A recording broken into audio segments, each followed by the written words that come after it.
Hola, hola, ¿cómo están? Muy buenas noches, buenos días, buenas tardes. Independientemente de la hora en que vean esta presentación, el día de hoy continuamos con la 14ª sesión del curso virtual especializado de Auditoría Integral. Tenemos en plataforma al doctor Pedro Canevado, auditor de KPMG Perú. Doctor Pedro, ¿cómo está? Buenas noches, tiene usted el micrófono habilitado. Iniciamos con esta sesión que nos convoca para el día de hoy. Ok, buenas noches a todos. Un gusto estar con ustedes nuevamente. Bueno, el día de hoy vamos a tocar los procedimientos sustantivos más conocidos o más básicos como para las cuentas de P&L, de cuentas de resultados. Entiendo que ya tuvieron una sesión anterior a esta donde les explicaron un poco los procedimientos sustantivos de cuentas de balance. Realmente quiero retocar o retomar algunos puntos que son importantes para entender los procedimientos sustantivos y solo para poder aclarar cualquier duda o comentario que tengan sobre los procedimientos sustantivos. Porque realmente lo que hay que entender es que no es que haya una lista específica de procedimientos para cuentas de balance o resultados, no es como que una lista específica a la cual consultar y decir, esto es todo lo que hay que hacer en una auditoría. No, no funciona de esa manera. El trabajo del auditor es diseñar procedimientos de auditoría frente a los riesgos de error material identificados durante la auditoría de estados financieros de alguna compañía, o bueno, de la compañía en cuestión, ¿no? Entonces, las bases para poder realizar procedimientos de auditoría se centran en estos riesgos identificados. No, si bien es cierto, las metodologías de las firmas han permitido que desarrollar ciertos, lo que podemos llamar procedimientos mínimos esperados o algo similar, donde obviamente por metodología se nos pide realizar ciertas tareas específicas como mínimo, que no nos pueden faltar, ideas. No siempre recibimos hot topics de la firma global, al menos donde yo trabajo, donde nos dicen, no te olvides de hacer tal cosa, es necesario que se hagan. Eh, pero en una auditoría normal o siguiendo las reglas o la normativa de las normas internacionales de auditoría, no funciona como que una lista específica cuál seguir. Entonces, para poder entender, revisar un poco eh, este tema, vamos a preparar este tipo de este material que lo vamos a revisar rápidamente para también poder tener claridad y tener un poco de claridad sobre los temas, ¿ok? Los procedimientos diseñados no simplemente aparecen porque sí, se rigen en ciertas reglas. Hay que entender también un poco, creo que ya en sesiones pasadas también hablamos un poco de las aseveraciones, de las afirmaciones, en otras sesiones deben haber tocado también cómo es la identificación de riesgos y en el momento de qué procedimientos debemos tocar, de acuerdo también a la NIA 315, el diseñar estos procedimientos tiene que ser puntual en cubrir el riesgo identificado. ¿Ok? Pero igual, si bien es cierto, los riesgos de error material tenemos que cubrir, los riesgos se tienen que enfocar en algún tipo de aseveración o afirmación, ¿no? Entonces, en el primer slide, lo que quiero tratar de compartirles es recordemos cómo aterrizar estas aseveraciones, estas afirmaciones al momento de diseñar los procedimientos de auditoría. Eso es lo que hay que tener en mente.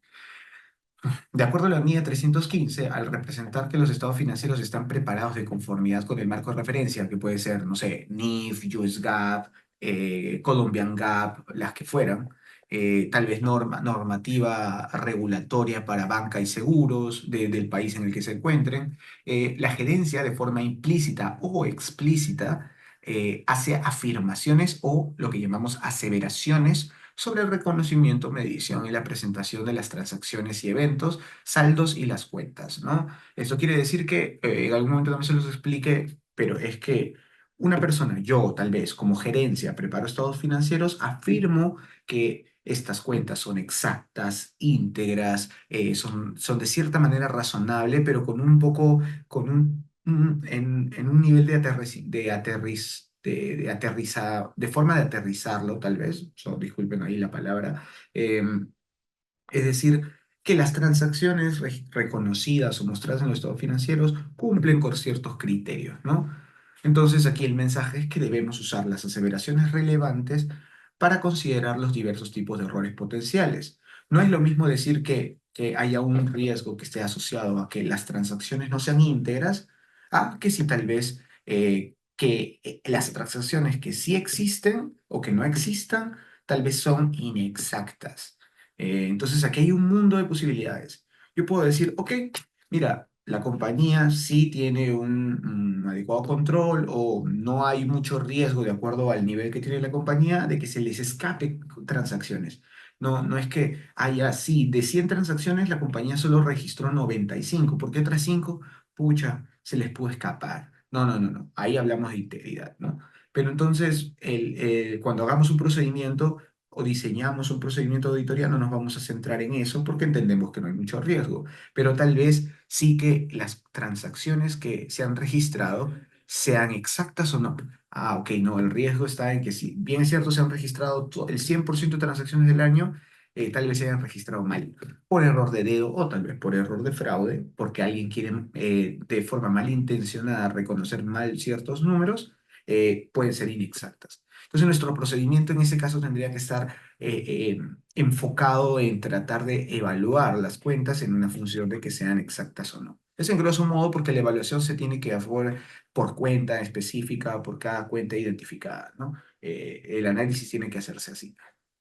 Entonces, eh, recurrir y proveer en base a en base cuando diseñamos y efectuamos procedimientos de auditoría para poder obtener evidencia de auditoría suficiente y adecuada. El cuándo también es importante. Un procedimiento de auditoría no puede ser diseñado en tiempos distintos al que se necesita, ¿no? Por ejemplo, en el caso de balance, lo deben haber tocado en la sesión anterior, por ejemplo, el saldo de cuenta por cobrar. Realmente que yo lo revise en una visita interina, por decirlo así, a un 30 de junio, 30 de septiembre, cuando sí o sí tengo que volverlo a revisar el 31 de diciembre, porque cuando yo audito los estados financieros, eh, los saldos del balance son prácticamente el saldo al cierre del periodo, no importando qué pasó antes, porque durante el periodo pudo haber muchas transacciones, pero a mí lo que me importa es evaluar que obviamente el saldo sea el razonable al cierre. No sería muy eficiente trabajar o darle muchas horas de trabajo a lo que pasó en el año de esa cuenta cuando al final lo tengo que reprocesar al cierre de diciembre. Pero en cambio, una cuenta de resultados, que es el foco de esta sesión, es, oye, el saldo que se muestra en los estados financieros son los 12 meses, son los 12 meses del año. Son enero, febrero, marzo hasta diciembre. Por ende, yo puedo avanzar trabajo y puedo diseñar procedimientos de auditoría en un timing intermedio, en un timing de junio, porque obviamente es parte del saldo que se va a mostrar en los estados financieros al cierre de diciembre. Es un saldo acumulado del periodo nada más. Se muestra la acumulación de todo el resultado del periodo, de enero a diciembre. Entonces el timing aquí también es importante el momento de diseñar procedimientos de auditoría. Siguiendo con el slide, aquí también hay que entender que el uso de aseveraciones para obtener evidencia de auditoría son relevantes aquellas que tienen un impacto significativo en si la cuenta está presentada razonablemente o no. No todas las aseveraciones relacionadas con una cuenta significativa en particular siempre serán relevantes. Eso es importantísimo.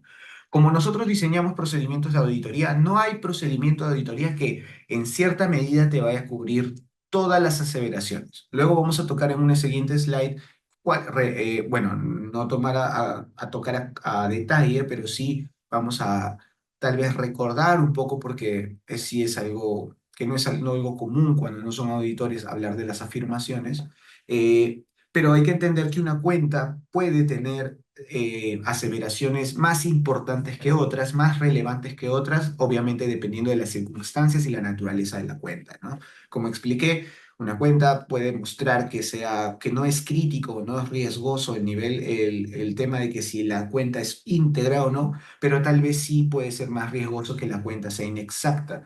Puede ser que esta cuenta no sea muy compleja, sea una sola transacción al año, Entonces está completamente identificada. No es que haya 3, 4, 5 o puedan aparecer más, no. Es una sola transacción al año. eh, pero obviamente esa transacción tiene un cálculo anual y ese cálculo es un poco complejo. Entonces, al ser un cálculo complejo, puede generar un error de la manipulación de la data, identificación del detalle. Entonces, bueno, es más importante entonces la exactitud que la integridad. ¿Ok?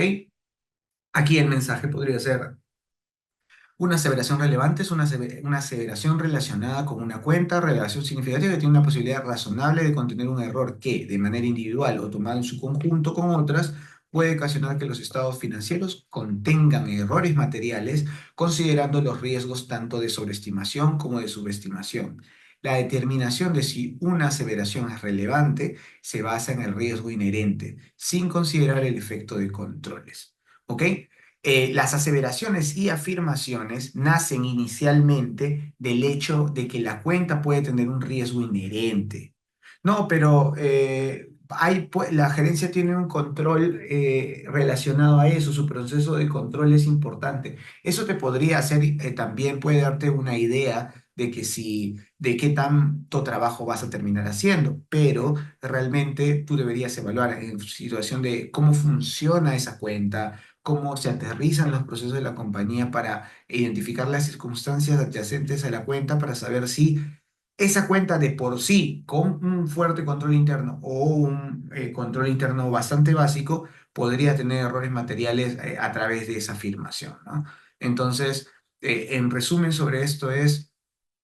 eh, hay que evaluar las aseveraciones en una cuenta, algunas pueden ser más relevantes que otras, y esta evaluación de cuáles son relevantes y cuáles no, no se basan en la evidencia que vayas a obtener del control interno de la compañía, sino es parte de la evaluación del riesgo inherente de la cuenta en sí, ¿no? Ok, aquí vamos a retomar un poco sobre el tema de las aseveraciones, pero ligado a las transacciones y eventos en el estado financiero de resultados, estado de resultados, ¿ok? Integridad. Aquí la base que te da para integridad son todas las transacciones y eventos que debieron haberse registrados, se han registrado en el periodo contable correcto. ¿Qué quiere decir? O sea, en resumen es esta cuenta como tal se registra, son tantas operaciones que puede ser que haya un error en que las operaciones no se hayan registrado por completo. Por ejemplo, por favor, pasen el detalle de los ingresos del año. Ok, me pasan un listado de 1000 líneas y tú dices, oye, ha habido 1000 ventas en el año. Ok, y luego te das cuenta que no eran 1000, eran 1007 y 7 ventas no fueron registradas en el periodo.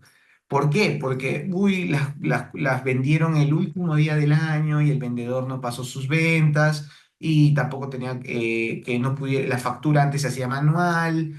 Entonces, nunca le pasaron el reporte contador, el contador no registró esos ingresos. Allí hay un problema de la integridad. No eran mil transacciones, no eran 1000 ventas, eran 1007 y el vendedor no pasó la data y el contador no le importó, ¿no? El contador registró lo que le pasaron, no se aseguró que hubiera más, menos. Entonces, cuando se emite el estado financiero, no fueron 1000 ventas, fueron 1007, pero no importó. Ya, la aseveración o afirmación de severidad está relacionado con eso, de que todo lo que se tenga que registrar se registre en el periodo que se deba registrar. Eh, Ahora, esta integridad como tal, no sé, alguno de ustedes, si ha trabajado algún momento en auditoría o tiene algo de experiencia trabajando con ciertos auditores, hay firmas que integridad la abren en dos. Integridad como el hecho de que todas las transacciones del año se han registrado dentro, pero hay otro que lo llaman el famoso corte, que solamente es parte de la integridad general, pero se incluye como una aseveración más específica para ciertos auditores para que para el cierre del año, que al momento del cierre, obviamente, esas transacciones hayan sido registrados por completo, ¿no? Realmente, para otras firmas como en la que trabajo, integridad incluye ese concepto, pero van a escuchar alguna vez que alguna firma X, si trabajan ahí o ustedes como contadores tal vez el, un auditor les comenta de que, oye, hay que evaluar las afirmaciones de la gerencia y una de esas es corte, es que algunos auditores la abren. Desde mi punto de vista, integridad cubre cualquier tipo, es la afirmación de integridad como tal incluye incluye este supuesto aseveración de corte porque la integridad, el concepto es de que todas las transacciones se registren en el periodo contable correcto. ¿Ok? Tenemos luego la aseveración de existencia o u ocurrencia, que ocurrencia se llama cuando en la transacción es una cuenta está aterrizada en cuentas de resultados. Mientras que existencia se le llama cuando sean cuentas de balance, se le llama ocurrencia cuando está en la cuenta de resultados. Y lo que nos dice es que las transacciones y los eventos que se han registrado han ocurrido y se han registrado en el periodo contable correcto. Uno cuando es auditor recibe las datas, recibe los detalles y te dicen, ah, acá he tenido gastos por 100.000 soles o 100.000 dólares o la moneda que ustedes prefieran. Entonces aquí la pregunta es, oye, ¿la transacción ocurrió o no? Sí, sí ocurrió. Ah, ok. ¿Qué evidencia tenemos para saber si si la transacción realmente ocurrió? Ah, mira, que tengo el comprobante de pago, la guía y demás, ¿no? Pero ¿ocurrió o no ocurrió? Sí, sí ocurrió. Ah, ok, ok. Entonces, esto está bien. Pero ya con algunos conceptos nuevos en las IFRS, por ejemplo, algunos temas también cambiaron de perspectiva. Por ejemplo, o con el concepto nuevo que surgió en el 2018 con la NIF 15, donde ya no era entrega de riesgos y beneficios, sino que tienes que entregar el control del bien vendido al cliente. Algunos entendemos que como auditoría ustedes deben haber pedido, ah, ya mira, esta venta se dio el 31 de diciembre. Y acá está mi factura que yo le vendí a la persona y acá está el cobro, incluso lo cobré al contado. Entonces ahí la pregunta es, oye, pero ¿la venta ocurrió o no? Sí, claro, te estoy diciendo que acá está la factura, pero eso no es lo que norma la NIF 15, es, oye, ¿le entregaste el bien, eh, el control del bien al cliente? Y algunos pueden haber dicho, no, pero es que esa se quedó en el almacén. A ver, compárteme las guías de traslado, la guía de recepción. Y en las guías, o como decimos siempre, las guías de remisión de los bienes, ¿no? Y en las guías te das cuenta que, uy, el bien recién fue entregado y puesto en el almacén del cliente el día 2 de enero, porque el primero era feriado, ¿no? No, pero entonces la venta no ocurrió el 31 de diciembre. La venta ocurrió recién, de acuerdo con NIF 15, como su reconocimiento indica, cuando se le entrega el control del bien. Y como todo lo tenías bajo control hasta que tú no le entregaras el bien, por más que lo hayas facturado y cobrado, esa venta no ocurrió. Entonces se tiene que reconocer una baja de ese ingreso y reconocerlo recién para el año siguiente. Y esto es a veces, esto ha sido base para muchas discusiones con varios clientes, al menos yo he tenido varias de esas discusiones, porque no necesariamente por ingresos, sino por diferentes tipos de transacciones, de que ocurrió o no y cuándo debió ocurrir. O en el caso X, en algún momento de mi vida también, o he escuchado casos o he visto casos de que no dan comprobante de pagos físicos existen, los puedes ver, pero realmente la transacción nunca ocurrió. Voy a dejar al aire qué pudo haber pasado, de dónde pudieron salir esos comprobantes, pero nunca hubo evidencia real de que la transacción existiese por más que haya un comprobante. Y ahí es donde también comienza el tipo de qué tipo de bien es, qué tan grande puede ser el bien, qué tan importante puede ser el bien.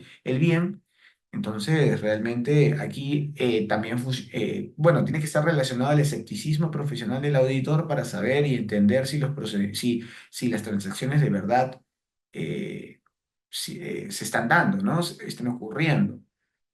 Así que ya tenemos dos aseveraciones. Primero, que la gerencia indica, cuando presenta su estado financiero, que eso es íntegra, que incluye todas las transacciones que se han dado del año, que no se han guardado nada o que por error no se han guardado nada. Existencia, que las transacciones, obviamente, que están siendo mostradas en los estados financieros, obviamente existen, ocurrieron para el caso del estado de resultado, de las cuentas de resultados. Ahora, exactitud. En el caso de exactitud también considera dos tipos de conceptos. Una de esas que es como tal la exactitud, que obviamente que los montos que están presentados en los estados financieros, tanto de balance como resultados, de los registros de transacciones, se han registrado correctamente. No hay forma de que puede haber pasado también, ¿no? Por error. Ay, no, me ha pasado tanto también. Es un tema de typo. Lo llamamos error de typo, que por error de dedo, por una mala digitación, digámoslo de otra forma, el número no es el que era. A veces son los errores también a veces más tontos, pero que en el día a día son los mayores que pueden ocurrir. Nadie está indicando que un contador necesariamente quiera registrar o reconocer mal los números, pero puede pasar cuando obviamente hay volumen de transacciones.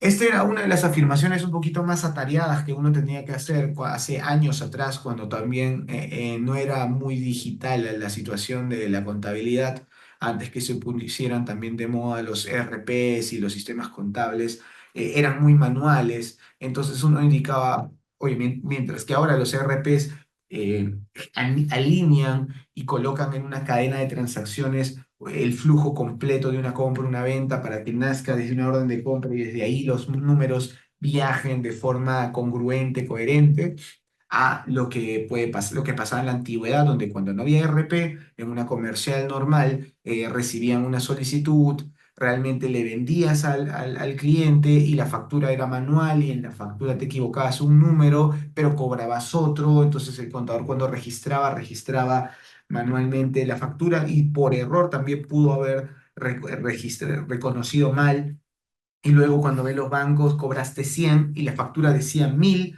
¿Por qué? Porque con sueño el contador a las 4 de la mañana estaba registrando todas sus facturas de proveedores o de clientes, una por una manualmente, y de sueño apretó dos ceros y no se dieron cuenta hasta que cuando hicieron el cobro querían aplicar 100 a una factura de 1000 y no era 1000, no realmente, ¿no? No era 100, era 100. Y ahí es donde podrían generarse problemas de exactitud. Ahora con los sistemas RP no significa que esto no ocurra, porque hay cálculos que sí pueden incluir manualmente los estados financieros, hay asientos manuales que incluye la gerencia, dependiendo de la cuenta puede haber intervención humana manual, y lo cual podría dar a un tema de exactitud, un problema de exactitud. Ahora, si el error en un caso de un ERP nace desde la orden de compra, tal vez el problema de exactitud arraiga desde la parte inicial de la transacción o del proceso operativo, ¿no? Así que es una de las afirmaciones que se espera que uno piense cuando revise estados financieros, que estos montos, al menos cuando se registraron estas transacciones, se registraron de forma exacta, correcta, ¿no? Eso es lo que se espera. Ahora, exactitud como tal también incluye la clasificación-asignación, que los eventos sean clasificados y asignados en las cuentas adecuadas. ¿De qué forma? Por ejemplo, de que tengas una cuenta de compras, pero por error lo registraste en la cuenta de activos fijos. Es un inventario, pero lo registraste en activo fijo, lo clasificaste mal al momento de registrar la factura.